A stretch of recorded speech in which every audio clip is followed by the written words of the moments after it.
なたのすべてが好きよ好きよ好きよ好きよ好きよ一番好きよ Urusei Yatsura Reborn, Episode 13. Escape from the Multiverse. Final episode, Living with the Enemy. The very instant all hope seemed lost, the sky split open once again. A colossal space-time vortex tore across the stadium, and from its swirling depths emerged Ran's ship. Without wasting a second, the alien girl fired a powerful tractor beam that wrapped around Ataru and Shinobu, yanking them from the middle of the field before the stunned eyes of the thousands of invaders filling the stands. For one brief moment, a deathly silence fell. Then the stadium erupted into furious shouting, jeers, and angry boos. Flags, candy wrappers, and every kind of object rained down onto the field as the two teenagers were pulled rapidly toward the ship. Ran threw open the hatch and leaned dangerously into the void. "Quick! Give me your hand!" She stretched out as far as she could, and with one final effort, managed to seize Shinobu firmly by the wrist. "I've got you!" With a powerful pull, she dragged her inside the ship. Below them, Ataru desperately reached upward. Shinobu reached for him as well. The distance between their hands grew smaller every second. Their fingertips stopped only inches apart. One more second, and they would have touched. Suddenly, a violent jerk shook Ataru's body. Before he could understand what was happening, he lost his balance and was hurled downward. His body bounced violently against the walls of the vortex, spinning wildly like clothes trapped inside a washing machine. Only then did he manage to look below. The sight froze his blood. Nanami had become caught inside the tractor beam and was gripping one of his ankles with crushing strength, refusing to let anyone steal away her victory. The giant Oni pulled with all her might, dragging him beyond Ran's reach. "Let me go!" Ataru kicked desperately, but the warrior never loosened her grip. With one final effort, Ran managed to pull Shinobu safely into the ship. The moment she regained her balance, Ran asked, "Where's your boyfriend?" Shinobu looked frantically from side to side, searching for Ataru. Her expression changed completely. "I lost him." For several long seconds, the two girls stood frozen, staring at one another in disbelief. At the same time, the vortex began to collapse. The roar of the stadium faded farther and farther away until it disappeared completely. The walls of the tunnel closed in as Ataru and Nanami tumbled downward, crashing again and again against the spiral of energy. Then, without warning, the tractor beam vanished. At the very last instant, Nanami reacted. She grabbed Ataru by the arm and pulled him tightly against her chest. Together, they spun helplessly through the heart of the energy vortex while the tunnel twisted violently around them. A second later, the space-time tunnel disappeared completely. Ataru and Nanami were thrown into empty space and slammed hard against the ground. They rolled several meters through dust and rubble before finally coming to a stop. At last, they lay side by side, motionless and unconscious. Ataru had no idea how long he had been unconscious. The first thing he felt when he came to was a pounding headache, followed by a sharp pain racing down his back from top to bottom. The brutal blows he had taken during his fight with Nanami still seemed to punish every muscle in his body. With a weak groan, he tried to sit up. He couldn't. He immediately lost his balance and fell face first into the sand. Confused, he tried again. Only then did he realize why. His arms and legs had been tightly bound. Someone had gagged him and tied him up using his own clothes. Only his underwear and the torn remains of his shirt were still on him. Breathing heavily, he slowly raised his head. Before him stretched a completely deserted beach. Nothing but sand, a few scattered palm trees, and several large rocks breaking the endless shoreline. Not far away, he noticed the blackened remains of a campfire. Its ashes were still scattered across the sand, as though someone had lit it only a short while ago. Before he could gather his thoughts, a sound caught his attention. Something heavy was being dragged across the sand. The noise drew closer. Slowly, Ataru looked up. First came an enormous shadow, then a pair of long, powerfully built legs. Finally, he saw her. Nanami. She walked along the beach, dragging behind her a gigantic tuna that, judging by its size, she must have caught with her bare hands. The moment he saw her, Ataru's heart skipped a beat. Instinctively, he tried to back away. The ropes allowed him to move only a few inches. There was nowhere to run. Nanami dropped the enormous fish onto the sand. When she noticed he was awake, a faint smile appeared on her face. "Well, kid, for a moment I thought you weren't going to make it." She folded her arms and looked at him calmly. "But as you can see, I don't give up that easily. I wasn't about to abandon my prize." Ataru struggled with all his strength. "What are you talking about? Let me go! The contest is over. You lost." Nanami didn't seem bothered in the slightest.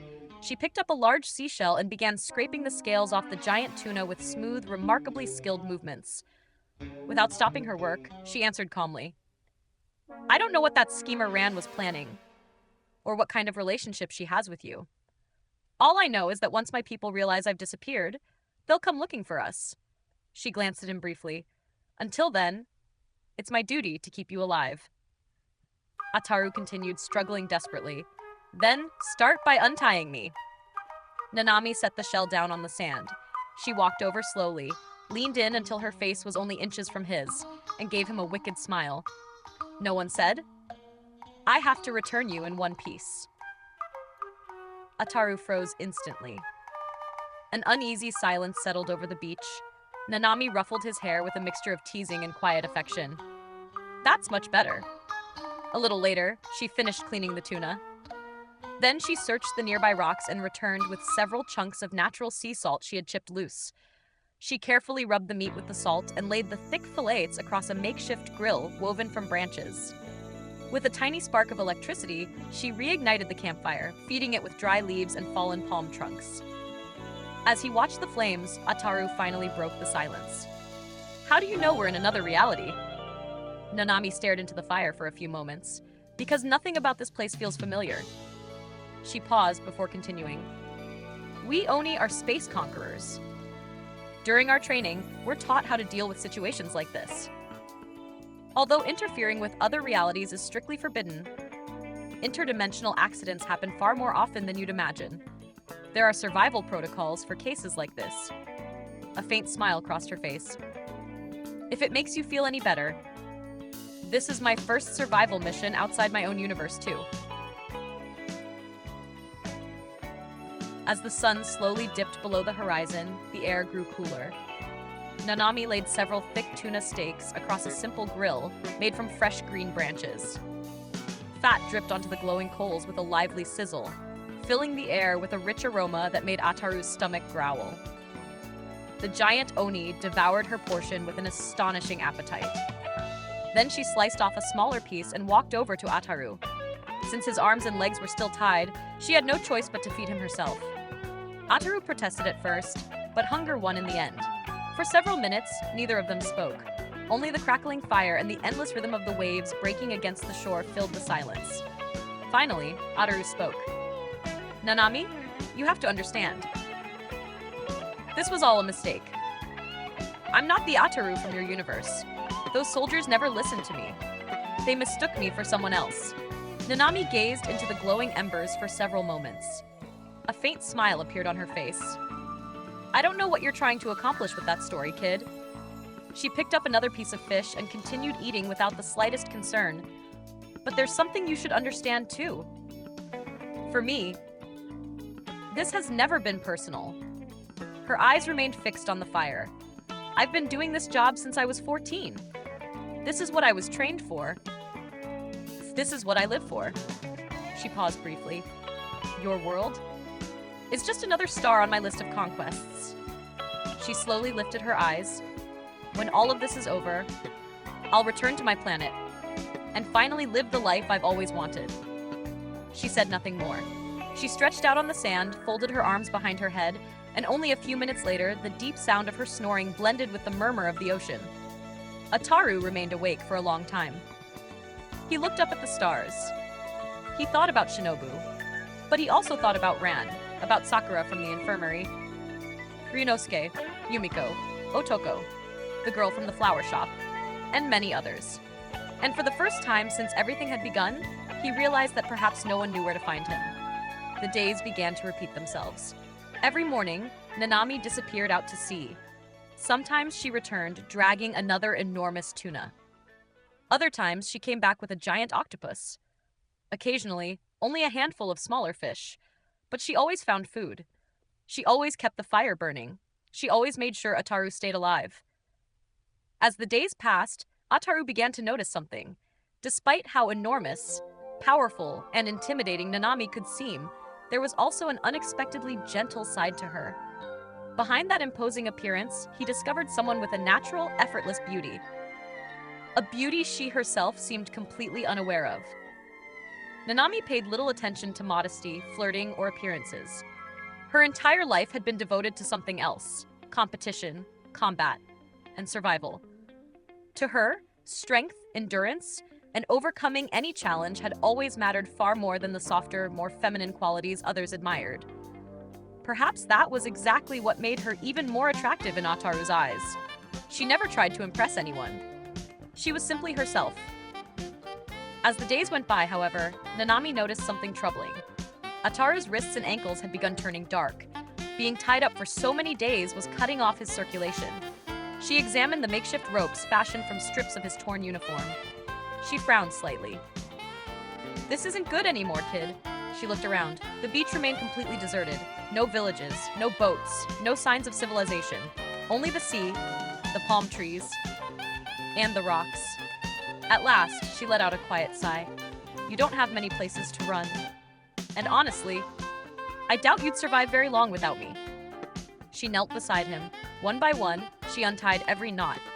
The instant the pressure disappeared, an intense tingling shot through Ataru's arms and legs. The pain was unbearable. Then, slowly, came the welcome relief as blood began flowing normally again. Ataru sprang to his feet. Taking advantage of the moment, he bolted. He managed only a few steps. His legs, weakened by so many days without movement, gave way beneath him.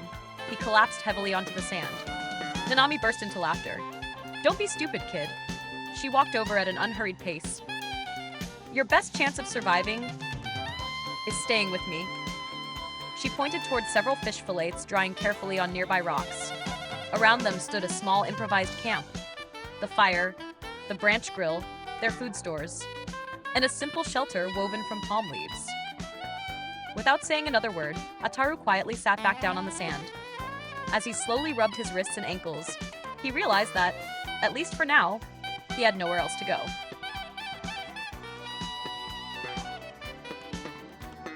The following morning, as he wandered along the beach, Ataru looked up. High above him, enormous clusters of ripe coconuts swayed gently among the palm trees. A smile spread across his face. Without wasting a second, he climbed one of the trunks with surprising agility. Just then, Nanami was returning from the shore carrying a large bundle of seaweed. Seeing him high above, she raised an eyebrow. "Well, you're more agile than I thought, kid. What are you doing?" Instead of answering, Ataru twisted off the first coconut. "Watch out!" Nanami reacted instinctively and caught it before it struck the ground. She looked at the strange fruit with curiosity. "And what's this?" Ataru quickly climbed down while knocking several more coconuts loose. When he reached the ground, he stared at her in disbelief. "You don't know what a coconut is?" Nanami shook her head. "Why would I?" Ataru smiled. He picked one up, placed it on the flat rock where Nanami usually cleaned the fish, and cracked it open with a single blow from a larger stone. He handed her one half. "Try it." Nanami cautiously drank the liquid inside. Her eyes widened immediately. "It's delicious." Ataru began pulling out the white flesh with his fingers.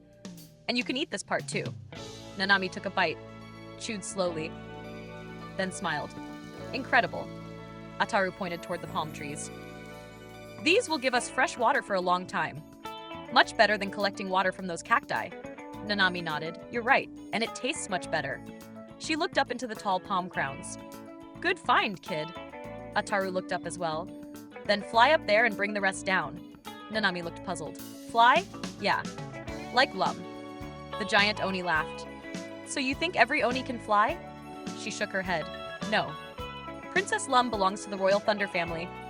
Unlike the rest of the Oni on our planet, her bloodline is descended from the Thunder Gods. They can generate enormous amounts of electrical energy and use it to create electromagnetic repulsion against the planet's magnetic field." Ataru frowned. "So, Oni don't fly?" "Not exactly," Nanami smiled. "It's closer to levitation than flying." She raised one finger. But that's a privilege reserved for the royal family. Most of us don't have that ability. She opened her hand.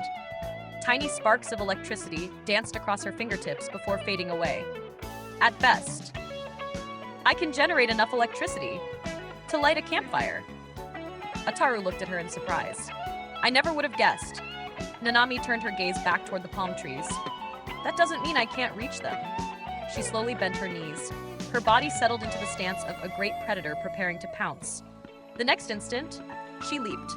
She soared several meters into the air until she reached the top of the palm tree. With one effortless motion, she tore off an enormous cluster of coconuts.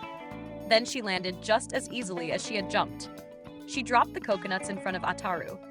Smiling proudly, she said, "But I have talents of my own."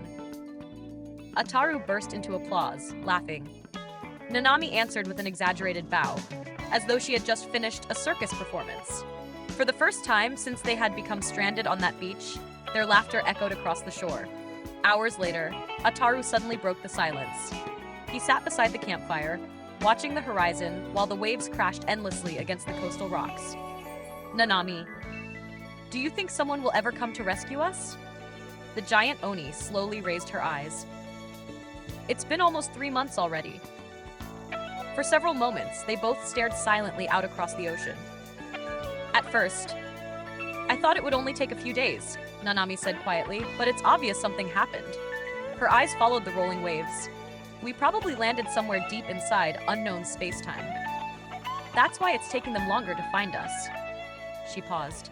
But if Rand doesn't find us, the princess will. I'm sure of it. Ataru shrugged. Using a stick, he slowly stirred the glowing embers of the fire while lost in thought. Then Nanami looked at him again. There's still something I don't understand. Ataru looked up. What is it? The story you told me when we first met. You said you came from another dimension too. Ataru smiled faintly. So, you finally asked. He set the stick aside. The truth is, neither I, nor the Ran you saw in that stadium, belongs to your universe. Nanami's eyes widened. Really? Ataru nodded. It all started with an accident involving a box. It was a device inside Rand's ship. Ever since then, we've been jumping from one reality to another. He looked into the flames. I think it's been almost a year. I've lost count. Nanami remained silent for several seconds. So, it wasn't just an excuse to escape. Ataru shook his head. No, I'd never run away from a challenge, he smiled with quiet confidence. In fact, in my world, I accepted the challenge. Nanami stared at him in surprise. You accepted it? Yes. And what happened? Ataru grinned proudly. I won. Nanami looked at him in silence for a few moments. Then she slowly looked him up and down. Forgive me, kid. But you don't exactly look like someone who could defeat me. Ataru puffed out his cheeks. That's because I never fought you. Nanami tilted her head. Then, who did you compete against? Ataru answered casually. Lum. Nanami's eyes flew open. The princess? Exactly. Ataru let out a sigh. After that, she decided to stay on Earth. According to her, she wanted to settle the score with me and prove I cheated. Nanami fell into thought. That does sound like something the princess would do. Ataru looked at her in surprise. You know her? Nanami smiled faintly. Who doesn't know the princess? She watched the flames dance before her. She's one of the most famous people on our planet. Everyone knows her stories. Ataru listened carefully. She's also famous for being rather spoiled. Ataru raised an eyebrow. Spoiled? Nanami laughed softly. Very. She began counting on her fingers with an amused expression. One day she wants a planet. The next, a space station. After that, she might decide she wants a new boyfriend, or someone else's boyfriend. She could suddenly decide she wants a brand new flying saucer, or set off on another adventure with her own army. Ataru opened his eyes in surprise. So, I'm not the only one who's had trouble because of her. Nanami burst into laughter. No, kid. Definitely not. For several seconds, they both watched the fire. But you also have to admit, the princess is extraordinary. Nanami continued quietly. She has a personality that's impossible to ignore. Ataru sighed. All I know is that ever since she came into my life, She's made it impossible to live in peace. Until I admit I cheated. Nanami laughed again. That sounds exactly like her. Silence settled between them once more. It's funny, the lie, Nanami finally said. Even if there are infinite realities, some things always seem to happen the same way. Ataru watched the flames. I guess some people are simply like that. Nanami looked back at him. But there's still something I don't understand, kid. Ataru looked up. What? Who are you? Really? She paused. Forgive me, but you've never seemed like a warrior. Ataru smiled awkwardly. That's because I'm not. Nanami looked genuinely surprised. Then, what do you do on your planet? Ataru pointed to himself.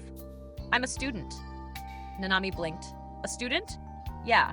I study with other kids my age, in a place we call school. Nanami remained silent for several moments. A school? Her expression slowly changed. Wow, kid. You're lucky.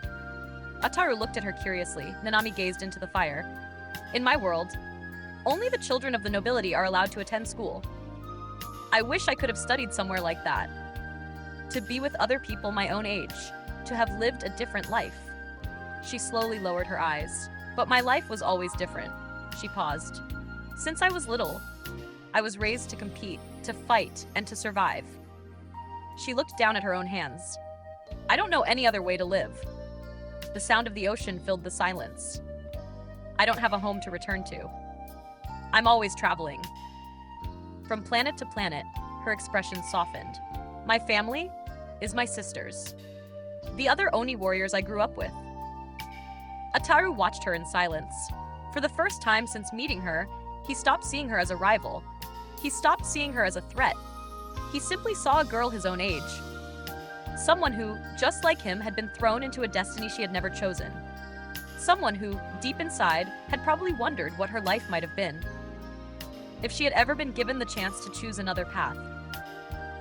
The following morning, Nanami led Ataru down to the shoreline. She watched as he stood frozen in front of the water. Don't tell me. Ataru smiled sheepishly. I never learned how to swim. Nanami let out a short laugh. It's easier than you think. She walked into the water until the waves reached her waist. Just don't breathe underwater. Your body will do the rest. With that, she dove straight into the sea. Ataru watched in amazement. Nanami moved through the waves as naturally as she walked across the sand. She disappeared beneath the surface for several seconds, then emerged far out at sea. Ataru took a deep breath. He placed one foot in the water and immediately pulled it back. It's freezing! Nanami rolled her eyes and walked back to shore. You'll never learn like that. Before Ataru could react, the giant Oni gave him a powerful shove. Ah! He flew several meters out into the water. He began flailing his arms in panic. He swallowed a mouthful of seawater. He coughed. For one terrifying moment, he thought he was sinking. Then he remembered Nanami's words. Don't breathe underwater. Instinctively, he stopped struggling. His body began to float. Surprised, he slowly moved his arms, then his legs. Little by little, he managed to stay afloat. When he looked back toward the beach, Nanami was laughing out loud. Ataru couldn't help laughing too. And the days settled into a completely different routine. Every morning they practiced swimming. After that, they fished together. While Ataru splashed through the water, driving schools of fish toward the shore, Nanami patiently waited for the perfect moment to catch them with her enormous hands. Day after day, they refined their technique until they caught far more food together than either of them ever could alone. Without realizing it, they had learned to work as a team. One morning, Ataru looked toward the horizon. The sea no longer looked the same. The waves crashed harder against the shore. The wind blew without pause. Even the birds that usually circled the coast had vanished. Over the following days, dark clouds slowly spread across the sky. Nanami watched the changes with curiosity. What's happening? Ataru never took his eyes off the horizon. I think a typhoon is coming. Nanami frowned. A typhoon? A massive storm. If those clouds keep growing, this beach won't be safe anymore. They wasted no time. They gathered everything they could carry. Dried fish, coconuts, branches, stone tools, palm leaves. Then they left the coast behind and headed into the hills. After several hours of walking, they found a small cave sheltered from the wind. There were no signs of animals, and no evidence that anyone had ever lived there. Using branches and leaves, they built a simple shelter inside. Ataru looked at it with satisfaction. I think we'll be safe here. Nanami silently nodded. 2 days later, the storm arrived. The sky vanished beneath a thick blanket of black clouds. Rain poured down so heavily that, at times, it became impossible to tell day from night. The wind roared without end. During the first few nights, they slept close to the campfire, but while they rested, the flames slowly burned out. Then the cold came. Without realizing it, on that first night, they drifted closer together in their sleep. They awoke with a start when they realized their shoulders were touching. They immediately moved apart, both slightly embarrassed. The same thing happened the next night, and the night after that. As the days passed, it stopped feeling awkward. It was simply the most effective way to stay warm until morning. Without ever speaking about it, that quiet habit became part of their daily life. Then one night, while they both slept deeply, the wind whistled through the mouth of the cave. Rain continued seeping through the cracks in the stone. The cold was intense. Still asleep, Ataru instinctively moved closer, searching for Nanami's warmth. The giant Oni, still fast asleep herself, wrapped one powerful arm around him, protecting him almost as though he were a child. Neither of them woke. The following morning, the first rays of sunlight reached the inside of the cave. A shadow slowly appeared at the entrance. It stood there quietly for several seconds. Then a voice broke the silence. Well, isn't this nice? A brief pause. We've been searching the entire multiverse for you. And here you are, sleeping in Nanami's arms. The voice took on an unmistakable tone of irritation. You really are shameless. Ataru's eyes flew open. As he tried to sit up, he smacked his head against the cave ceiling. Ow! Nanami woke with a start. The bright morning light forced her to shield her eyes with one hand. Ataru turned toward the cave entrance. His eyes widened. Shinobu! Without thinking, he ran toward her. Thank goodness. You found us. He threw his arms around her. A second later, smack! The slap was so powerful that Ataru went flying across the cave and slammed into the wall. He ended up sitting on the ground when completely dazed. Shinobu stood there with her arms crossed, wearing a furious expression. Only then did Ataru notice she hadn't come alone. Only then did Ataru realize Shinobu wasn't alone. Standing beside her were Ran, Princess Lum, and several uniformed Oni soldiers. The moment Nanami saw the heir to the throne, she immediately stood up and bowed deeply. Princess Lum. Lum answered with a warm smile. There's no need. Then, she turned to Ataru. The Ran from your universe explained everything that happened. We sincerely apologize for the misunderstanding. She glanced briefly toward Nanami. We now know that this Ataru wasn't the Ataru from our world. Ataru slowly got to his feet, rubbing his sore cheek. Then he looked at Nanami. What will happen to her? And what about the competition? Lum smiled calmly. Don't worry. The universe is vast. There are countless other worlds still waiting to be explored. She turned once more toward Nanami. I'm certain you'll have many more opportunities to prove your abilities.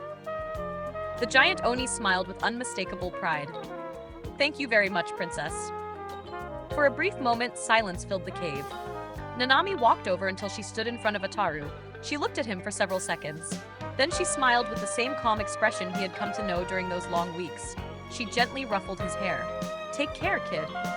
Without realizing it, Ataru smiled back. You too. Several steps behind them, Shinobu let out an irritated huff. Watching the scene, she folded her arms again and deliberately looked away. A few minutes later, both groups left the cave. Outside, Ran's ship and the Oni expedition transport were waiting. Each group boarded its own vessel. The engines roared to life. Slowly, both ships lifted into the sky, beginning the long journey back to their respective worlds. Soon afterward, Ran's ship entered the space-time vortex once more. As the engines vibrated beneath their feet and the walls of the cabin trembled gently during the interdimensional flight, Shinobu never stopped talking. You pig. Do you have any idea how worried I was? We had to go back to that world. We were captured. You have no idea everything we went through just to find you. Her voice echoed throughout the cabin. But Ataru barely heard a word. He sat beside one of the viewports, silently watching the immense whirlpool of energy beyond the glass.